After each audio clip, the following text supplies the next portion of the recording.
ನಮಸ್ಕಾರ ವೀಕ್ಷಕರೇ, ಸಮುದಾಯ ಆರೋಗ್ಯ ಕೇಂದ್ರ ಸ್ಟೇಷನ್ ಗಾಣಗಾಪುರದ ಪ್ರಕಟಣೆ. ಹದಿಹರೆಯದವರು ರಕ್ತಹೀನತೆ ಪರೀಕ್ಷೆ ಏಕೆ ಮಾಡಿಕೊಳ್ಳಬೇಕೆಂಬುದನ್ನು ನೋಡೋಣ ಬನ್ನಿ ವೀಕ್ಷಕರೇ.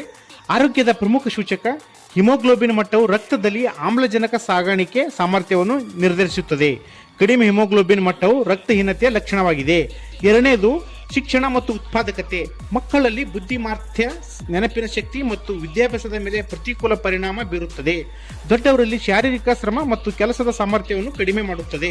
ಮೂರನೇದು ಗರ್ಭಿಣಿ ಮಹಿಳೆಯರ ಸುರಕ್ಷತೆ. ಗರ್ಭಿಣಿಯರು ಮತ್ತು ತಾಯಂದಿರಲ್ಲಿ ರಕ್ತಹೀನತೆ ಮಗುವಿನ ಆರೋಗ್ಯ, ಜನನ, ತೂಕ ಮತ್ತು ತಾಯಿಯ ಜೀವಕ್ಕೆ ಅಪಾಯಕಾರಿಯಾಗಿರುತ್ತದೆ. ನಾಲ್ಕನೇದು ರೋಗ ನಿರೋಧಕ ಶಕ್ತಿಯ ಮೇಲೆ ಪ್ರಭಾವ. ರಕ್ತಹೀನತೆ ಇರುವವರು ಬ್ಯಾಕ್ಟೀರಿಯಾ ಮತ್ತು ವೈರಲ್ ಸೋಂಕುಗಳಿಗೆ ಹೆಚ್ಚು ಅಸ್ಪಷ್ಟರಾಗಿರುತ್ತಾರೆ. ಐದನೇದು ಅಗತ್ಯವಾದ ಚಿಕಿತ್ಸೆ ಪಡೆಯಲು ತ್ವರಿತ ಪರೀಕ್ಷೆ ಮೂಲಕ ಕಡಿಮೆ ಹಿಮೋಗ್ಲೋಬಿನ್ ಕಂಡು ಬಂದರೆ ತಕ್ಷಣವೇ ಆಯುಷ್ಮಾನ್ ಭಾರತ್ ಅಥವಾ ಇತರ ಆರೋಗ್ಯ ಸೇವೆಗಳ ಮೂಲಕ ಉಚಿತ ಚಿಕಿತ್ಸೆ ಪಡೆಯಬಹುದು. ಏನು ಮಾಡಬೇಕು ಎಂಬುದನ್ನು ತಿಳಿದುಕೊಳ್ಳೋಣ ಬನ್ನಿ ಆತ್ಮೀಯರೇ.